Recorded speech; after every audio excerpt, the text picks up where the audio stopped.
Hello, everyone. Thank you for joining our webcast today titled Protecting the Collision Repair Shop's Interests in the Ever-Changing Repair Environment. My name is Keith Manich. I'll be your host. I am the director of our collision division at the Automotive Training Institute. We'll begin with the changing role of the repairer.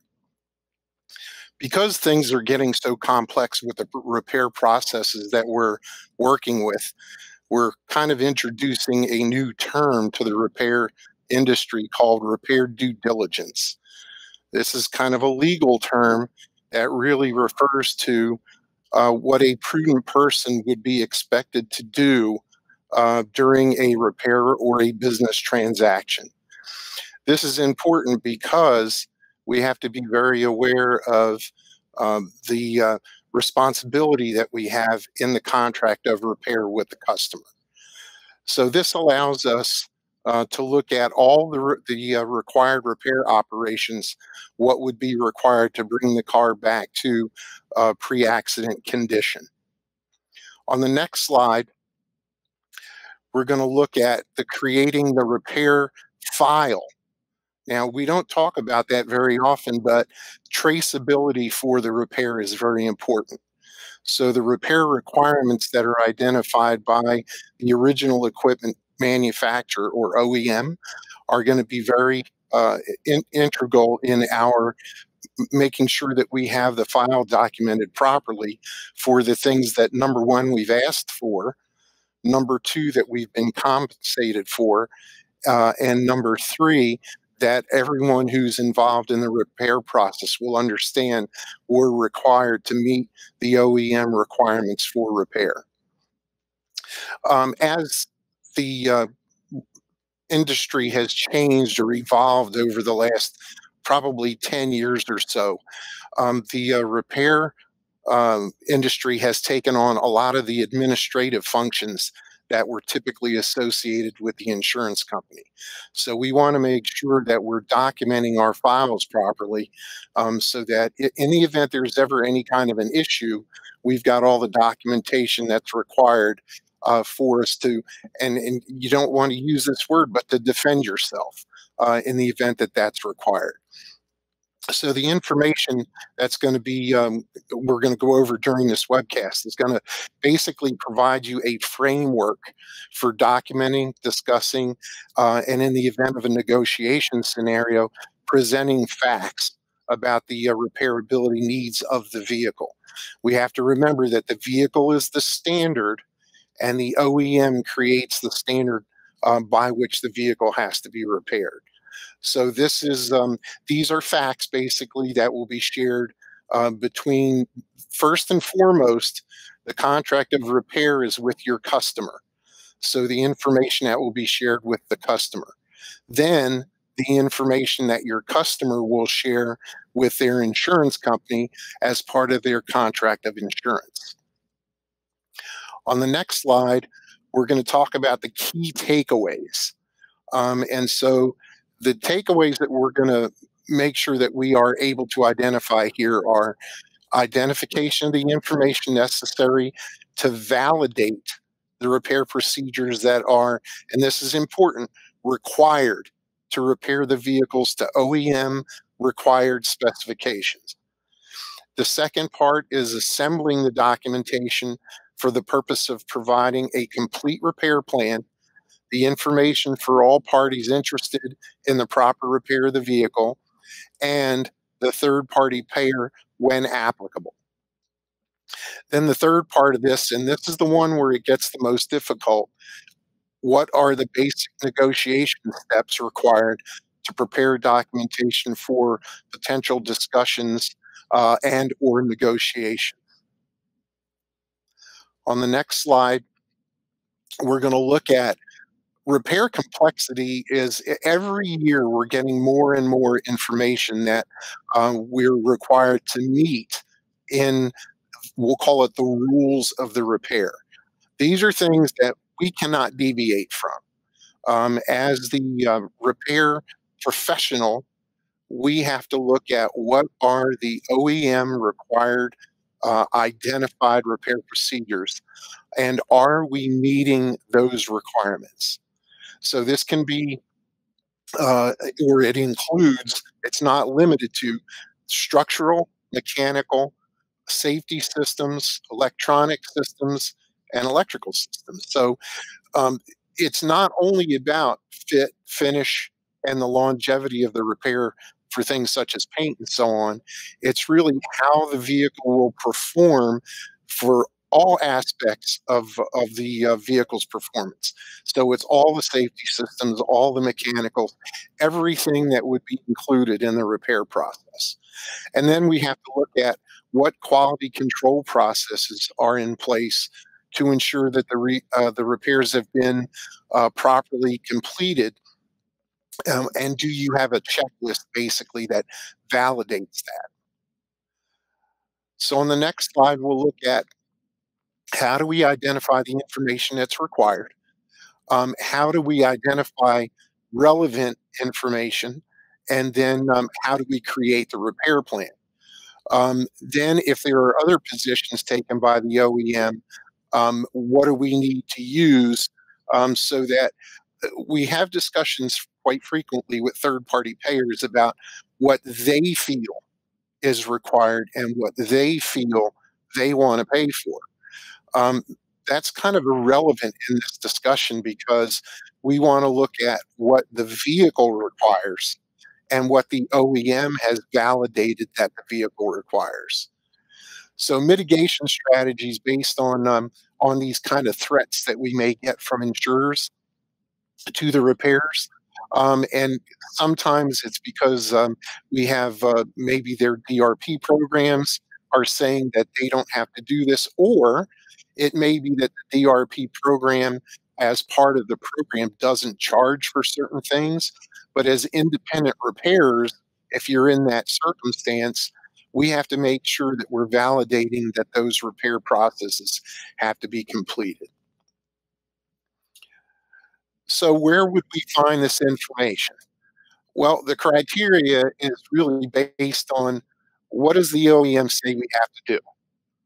So there are position statements and there are locations where we can get these position statements. But the pre-scanning, which is the probably the most integral part of our repair planning process now, is this identifies a baseline for repair for the vehicle. This is no different than if the vehicle was going in to be diagnosed for, let's say it had a miss in the engine or whatever mechanical issue it may be going to a dealership for. They would baseline the vehicle with a scan. It's the same thing that we're going to do in the aftermarket repair processes that we're doing in a collision scenario. So the steps must be followed as the OEM prescribes. So this is really an important part of this process. I continue to hear discussions where insurers say, well, we don't pay for this until after the repair is done. Well, this is our baseline diagnostics. This is going to tell us what we have to look for. So what the OEs look at is recommended and required are basically the same terms for them because if you ask an engineering person in the circumstance, they will say that what we recommend will fulfill the requirements of warranties and so on. So that really is their baseline. So those two words are basically interchangeable. Then we go to the repair complexity. It's pretty safe to say that you're seeing some significant differences in how we repair the vehicles over the last 10 years. I can tell you from looking at the future state of the industry over the next 5 years, we're going to see extremely complex scenarios where we'll have aluminum and multiple types of steel combined with carbon fiber, all held together with adhesives. Well, we need to know as a collision repair organization, we need to know exactly how we have to fix that. So we've got to go to folks that will give us that information that we need to make sure that we're in lockstep with what the OE tells us to do. So, structural versus non structural areas, heat applications as far as the different materials that we'll be using, things such as the adhesives, welding, and then, of course, the calibration processes. These are all going to be significant discussions that we will have as we move forward with the repair planning and then the subsequent repair. Folks that will give us this information right now, OEM One Stop is one of them. And what I've noticed over the last 6 or 7 months is some of the information is not available in this portal anymore. And as we get more OE certifications, they're going to be kind of restricting their information to what you can purchase from them versus what they'll allow to be given for free. Some have aligned with organizations such as ICAR, where you have to take specific training to have access to the information. But we need to make sure whatever source we get it from, it is OE sourced information. It is information that they direct for the repair of the vehicle. And then that the portal that we're obtaining the information from has the most up to date information. One of the cautions that I try to show people is I want to have the current information. So if I have information that I printed 6 months ago, I want to go back and make sure for this specific car that I bring that information up for the current state to make sure there's been no changes in the position from the OEM. So the information portals are great, but let's make sure that we're getting the most current information for the vehicle. The reason we're accessing this information is because the OEM has very specific processes that they want you to follow. So we're bringing up the OE documentation. We go through their process flow. Then their process flow will tell us how we have to repair the vehicle. Um, I try to share this with third-party payers because, and in some cases, there's just a misunderstanding of what is required. So, what we're trying to do here is to provide all of the information that we can to help them make better choices. If they choose not to use that information, we'll kind of discuss in a minute how we would handle that. But the idea behind this is we want to identify every step. Going through the OEM one-stop information, this particular issue here, we're looking at some Ford information that's out there, and it allows us to give alternatives to where we would find the different kinds of information that we might need. So again, it's really important from a repair planner perspective to make sure that the store is covered, and not just the store, but this also includes the technician. How are we identifying the information properly so that the technician is making the right choices so that ultimately the vehicle is repaired correctly so that the liability that the shop may be exposed to is minimized or eliminated. So that's a pretty important part of this process. As we go into negotiation strategies, um, the strategies they must combine the OEM information with what we call general repair information. So the things that you're going to make judgment calls on, those are going to remain the same. But when there's things like seat belts, airbags, all of those kinds of systems, and then in addition to that, systems that may not be identified through dash code diagnostics, we need to make sure that the diagnostic procedures are completed completely, not just a part of it, but every step that's required. The next thing is that's going to give us the specifics on what we have to repair. The judgment times, again, these things, a lot of these situations don't have a judgment time associated with them. It's a it's either a yes or no, and a time is decided, or maybe not, And if not, we have to have that conversation with whoever, if it's with the customer directly or with the third party payer, we have to understand how we communicate to them so that they understand that they need to pay for this. I always liken this back to if you go to the doctor is going to want to perform certain tests so that they can be really certain what illness you have before they start doing things like surgery. One of the things that we're going to make sure we do is if we have an authorization of repairs, we want to identify that scanning is one of the things that we will need their authorization to do. And then the second part of that scanning question should be, what do we do or what are you allowing us to do with that data once it's identified after the scanning process is completed? Because there's always a question about who owns that data. So um, we want to make sure that the customer is aware that there may be within the third party payers someone who will ask them for things that may identify things that shouldn't be included in the repair process. So that gives us the authority to scan it and then the ability to provide that information to the third party without any repercussions back to the store. So we want to be able to communicate those repair requirements to the technician to make sure that they know all of the things that they're going to be required to do in the repair. I can tell you, I still hear quite frequently, I've been doing this for 20 years. I know how to do it. Well, with a lot of the material changes in the vehicle, what you did 20 years ago may not apply.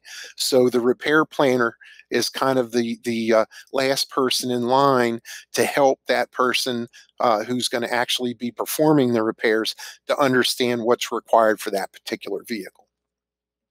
So then the last bullet there, as needed, we're going to share this information with the insurer or another third party payer for payment relative to the vehicle needs. And again, as I said earlier, the vehicle is the standard here. So we've got to make sure that the vehicle through the diagnostics is telling us what has to be done to it and why. And then as we start to develop our negotiation strategy, if you will, we've got to be able to sell that repair plan. So knowledge is king here. And through the knowledge, we have all of this data that we identify through all of these sources. That is what you collect so that you can provide that to a third party. And I'm not going to be naive enough to say that we're not going to be teaching people, because we are. And that's one of the things that we're going to do as repairers is, sometimes we're going to be training folks on what we've got to do on the vehicle. There may be pushback because it's something new, but the more information we can provide, it's provided through an OEM source that will reinforce the fact that it has to get done. So the repair planner still can hear no relative to recognition of what must be performed. And that's where it starts to get a little dicey, and the documentation provides the validation. So it can come from maybe an insurer not wanting to set a precedent that they're paying for something in a particular area that maybe they're not paying for in another. But particular operations, somebody can just say, you know what, nobody else charges for that. That's really not your problem. Our responsibility as the repair professional is to repair the vehicle properly. If someone else down the road doesn't want to do that and they're charging less for the repair, shame on them, but don't get caught in the situation where you're saying, okay, I won't charge for that and I won't do it. No, because as a repair professional, now you're opening yourself up to liability for things not being done properly. So it's again, that next bullet, it's about repairing the vehicle correctly. It's not about feelings. We may have a little bit of a disagreement person to person, but that should have nothing to do with how the vehicle gets repaired. The vehicle's got to be repaired properly. So leveraging the customer is really where the next step in this process would be, and that's getting the customer on your side. I frequently have folks telling me, well, I don't want to get the customer in the middle of things. Well, unfortunately, they are, because these are two different contracts, a contract of repair and a contract of insurance. And the customer is directly in the middle of both of those. So, and I had a conversation with a store yesterday that was really important, in that if you set the expectation with the customer properly when you're checking in the vehicle, when you're going through your authorization of repair, typically you can get them on your side fairly quickly. And then once they sign the forms, we're sharing with them, well, here are the next steps in the process. And here's some of the things that you may hear from your insurance company or other third party payer about what they will and won't pay for as we're going through this process. So the information can be used, and really is used, to better explain the need to have all required operations recognized as an essential repair. And you know, the old X-ray or CAT scan. This is really what we're trying to do with the scan code diagnostics that we're using. We are, you know, the patient is the vehicle, and we are trying to make sure, you know, we've got the same responsibility as that doctor who's going to work on the patient, of making sure that we're identifying all the needs of the vehicle, so that, you know, if there's a critical application that's got to be performed on the vehicle, we've got to make sure that that's a non-negotiable.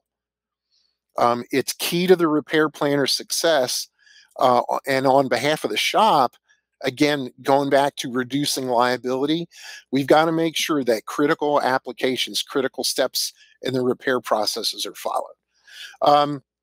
One of the things I try to counsel folks on that I think is really important, you know, we all read the trade publications, and there's always news about, you know, potential catastrophic failures that occurred with other folks. And you know, the Texas case, and there's numerous other ones out there. It's really important to share those kind of things with the customer, where, you know, here's some repairs that weren't done properly, and here was the result. I want to make sure that doesn't happen to you. We're looking out for your best interest, so we want to make sure that we're doing everything that your manufacturer, or the manufacturer of the vehicle, requires us to do, to make sure that when we finish your vehicle, it's going to be equal to, in performance, what you had prior to the loss. So proper documentation means that those are the things that we're going to be following. And the most important thing for the shop is, if you identify them, you ask for them, and they're paid for, just be sure that they're done. Because someone will be looking to make sure they will. So let's make sure that we're documenting. In some cases, we may say, okay, we're going to, for whatever reason, we're not going to charge the customer for that. But if you have in fact done that repair, make sure that it still shows up on your repair plan, and make sure that you're putting next to it no charge. That way you've got at least documentation that shows that you have in fact done that repair process. So on the next slide, the proper documentation on those no charge items, that could be when you're in DRP relationships. So, and there's typically pushback when you do this, but let's say you do have a DRP and you are doing these 4 or 5 items. What are you doing about documenting that those items were completed?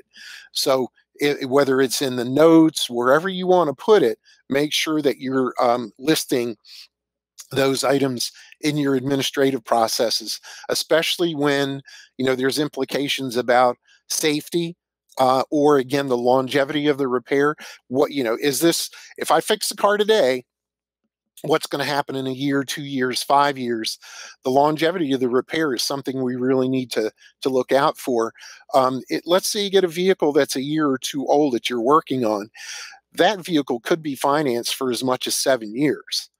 So that customer could still have that vehicle for another 5 or 7 years.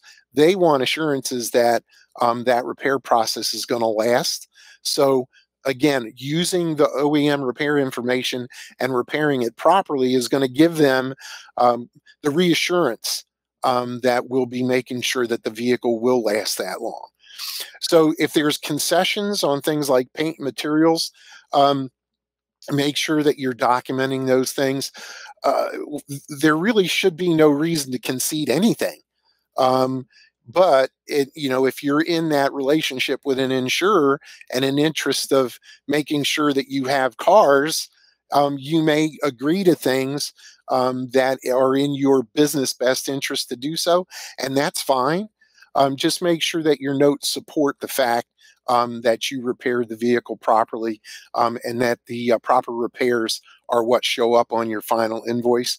Again, that's because it protects the shop from any questions about whether the critical applications were performed. So developing a work file, we're going to create a work file which details all of these steps. Again, it's the essential repair documentation. And once it's identified, we want to place that all in the file. So creating the documentation package, if you will, we want to list all conversations that we have, and I don't care who they're with, whether it's within an insurance organization, a leasing company, any other third-party payer. All the conversations that the store has with those folks need to be documented and either maintained in an electronic file or maintained in a paper file, so that we have them as a reference for any discussions that we had with those third-party payers. We want to use consistent and repeatable processes. Those who have taken training from me previously know there's 3 key words that I use in all of the processes that we follow. One is to be consistent. One is to have processes that are repeatable, like an SOP, etc. But then the third one, which is the most important, have the discipline to carry it out the same way every time, so that you're so consistent that there is no chance of missing things that are essential in your processes. So again, those 4 are very critical. Listing the conversations, creating the word tracks that you have in either electronic or paper file, having consistent and repeatable processes, and then having the discipline to ensure that the processes are followed. Next, we would look at what word tracks will support the repairer. This is really key in making sure that you're getting paid for things. When you're talking with the customer, who again, you have a contract of repair with them, your responsibility is to that customer. We want to identify things with some keywords, like if something isn't done properly or if something is omitted, there is a risk that's created by not fixing the vehicle according to the OEM requirements. We want to use words like critical, potential risk, or the potential of a catastrophic failure.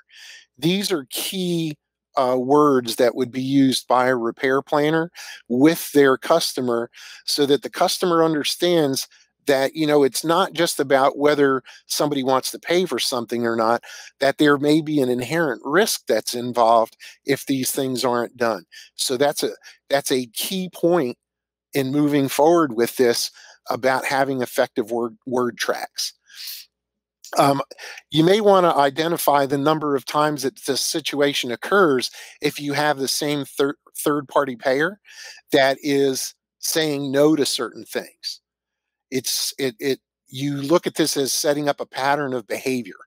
We want to have these because if something were to happen, you could say, well, 25 times this certain third-party payer has told me that they're not going to pay for something, and we've had to argue about it. We've done it. We've documented our files that we have done it, but it shouldn't be an issue for us. And make sure that the file is documented that way, so that if in the event that you ever have to go to an insurance commissioner or you're ever involved in a court case, you have very clean, crisp documentation as to how many times you had to deal with that particular issue. Again, looking at some of the things that we may have some concerns with, um, I look at designing templates for word tracks, especially if you have multiple repair planners or estimators in your stores, making sure that everyone is calibrated using the same word tracks. Remember, this is within your organization and within your standard operating procedures. So we would want to make sure that you're consistent in how you do things and the word tracks that you use. But I have them set up for like feather edge, block, and prime. That's one where we have consistent discussions about, is it refinish? Is it not refinish? Where should it be? So it's a refinish operation as specified by all of the information providers. So why is there any discussion about that? So let's get a word track and have information. You saw a chart earlier in the presentation from degweb.org. That's the perfect place to get information from, but also the information providers themselves. So things like welded panel repair, weld burn through, corrosion protection, clear coating the top and tail because we don't have a brake line, where we can stop the clear coat. Structural pre-measuring. This is a new one that we're seeing because we need to know in general terms a pre-measurement before we get the vehicle up on the frame machine and do an actual structural measuring, a three-dimensional measurement for pulling. So we're going to tram it out. Well, that is a separate operation from structural setup. So are we asking for that? Are we documenting that it is a separate operation? And how are we putting that on paper so that someone will understand that it needs to get done? Then, of course, our setup processes. And one of the things that I think is really important in making sure that you're getting the what you should for your structural realignment is developing pull maps. And the pull mapping allows you to turn the words that you use in structural realignment to a math problem. And so I have to do, 1, 2, and 3 to get to my final number.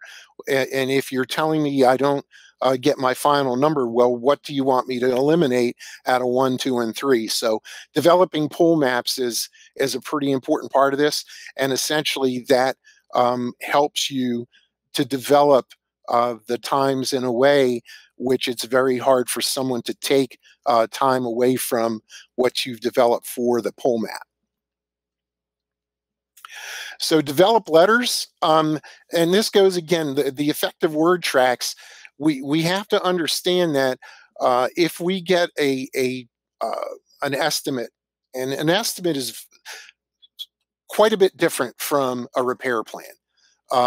An estimate has typically been used just to close a coverage from the insurance side, and it's just give me a ballpark so that we can close the coverage, and then we're going to use supplements to get the vehicle into what the true repair plan or final invoice would look like.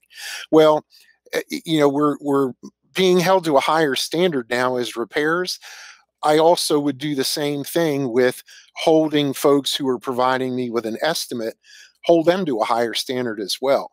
So letters of deficiency, you've written an estimate on this car, but it's nowhere near enough to repair the vehicle properly, and then providing the information that validates that point for you. That's really important. There's lots of different folks who approach this different ways, but essentially it's documenting all of the things that were perhaps missed on the initial estimate so that you can validate for yourself and in your repair plan the differences, the variances, if you will, between what you were given initially and what your final invoice looks like. We're seeing that a lot with the photo estimating right now. Photo estimating is great for getting a coverage closed quickly, but we're only seeing about 27% of the damage identified in that first look at the car. So that means the repair gets the lion's share of having to go back in and figure out what else has to be done. There's good points and bad points to that.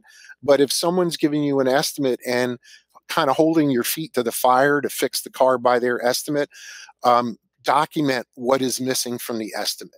Not just making the changes and adding a supplement, but we've got to know what are the things that are routinely missed. So again, we can look at, is this a pattern of behavior? Then developing a long-term position. This is really where we're talking about creating a reusable long-term position when we're working with third-party payers.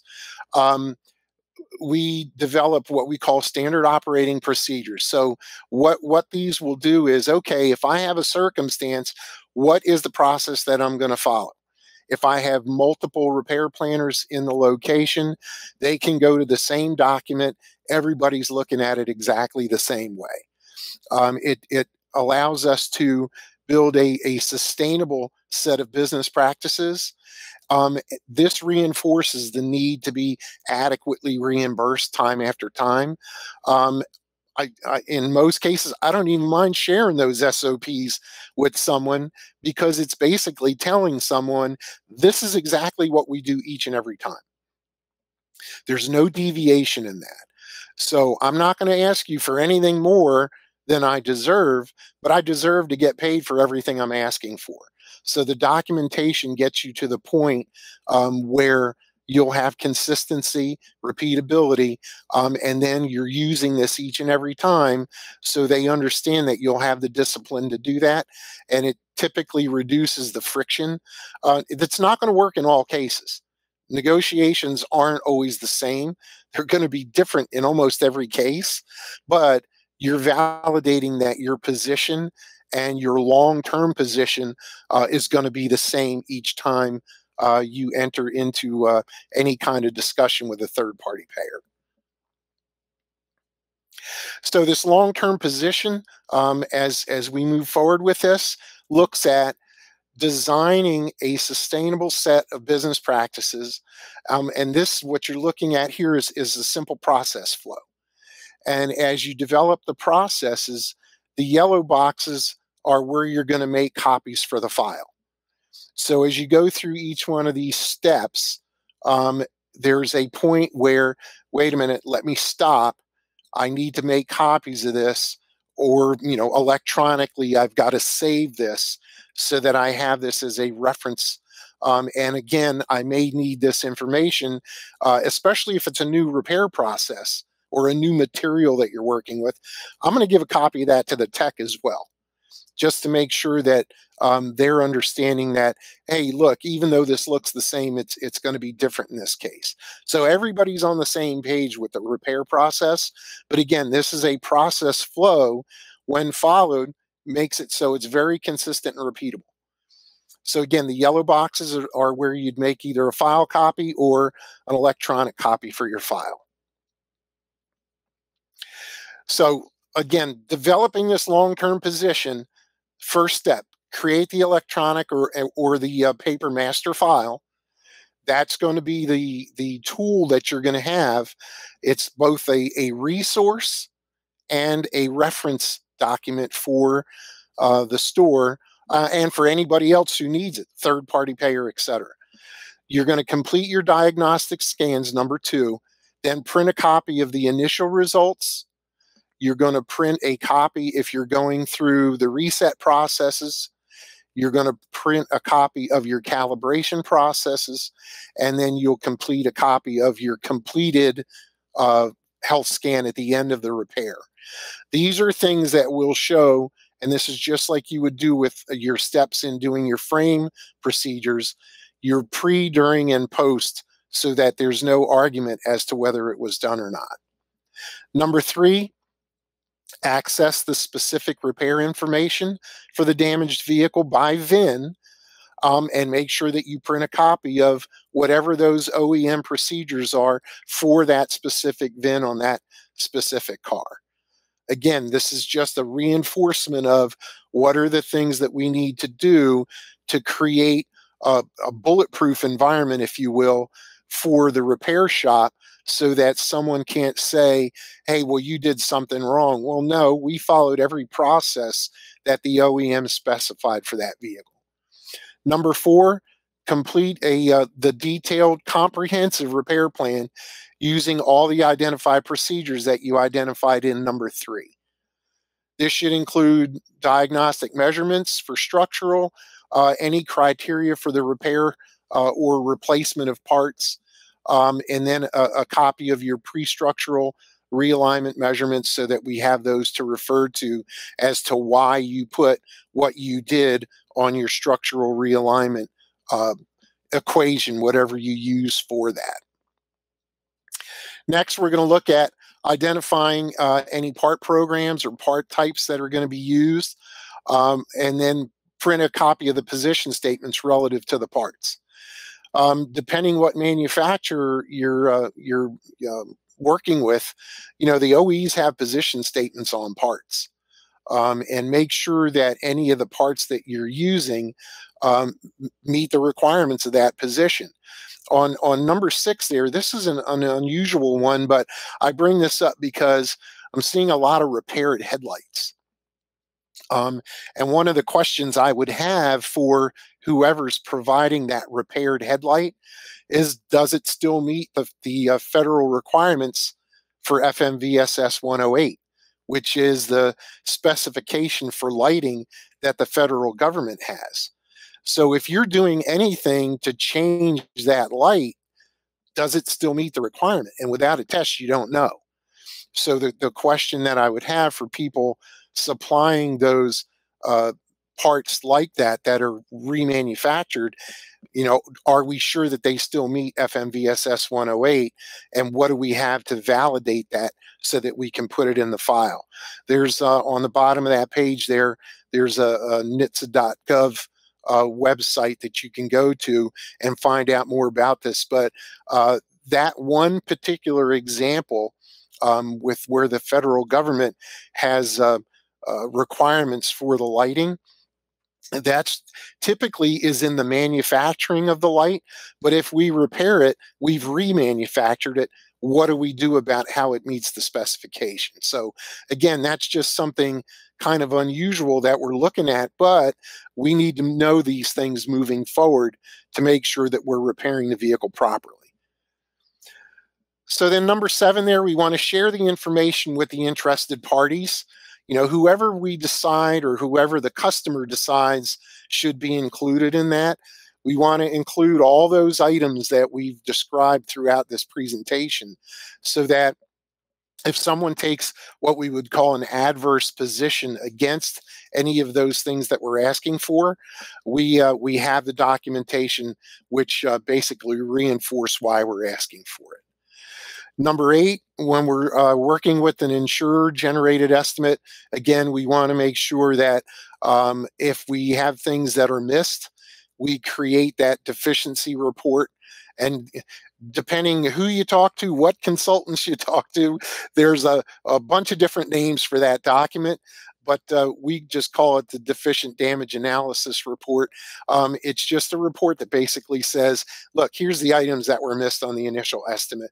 We're identifying these because for us to do the repair right and to do it in accordance with our repair plan, these are the items that we identified were missing.